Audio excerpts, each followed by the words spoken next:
హరి ఓం. ఈనాటి మంత్రము సుస్నాతాఘ విపాటన.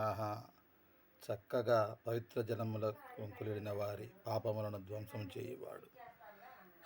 సుస్నాత, ఎవరైతే స్వామి పుష్కరిణిలో చక్కగా పవిత్ర జలాలతోటి స్నానాలు చేస్తారో వారి యొక్క పాపాలను ధ్వంసం చేస్తాడు. ఇంతకుముందే చెప్పుకున్నాం మనం.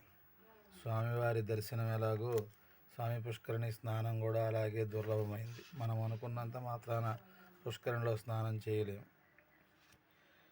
కాబట్టి ఎవరైతే పవిత్రమైన స్వామి పుష్కరిణి స్నానం ఆచరిస్తారో వారి యొక్క పాపాలన్నింటినీ తొలగించేటటువంటి శ్రీ వెంకటేశ్వరుని పాదపద్మములకు నమస్కరించుచున్నాను. ఓం సుస్నాతాఘ విపాటనాయ నమః. ఓం సుస్నాతాఘ విపాటనాయ నమః. ఓం సుస్నాతాఘ విపాటనాయ నమః.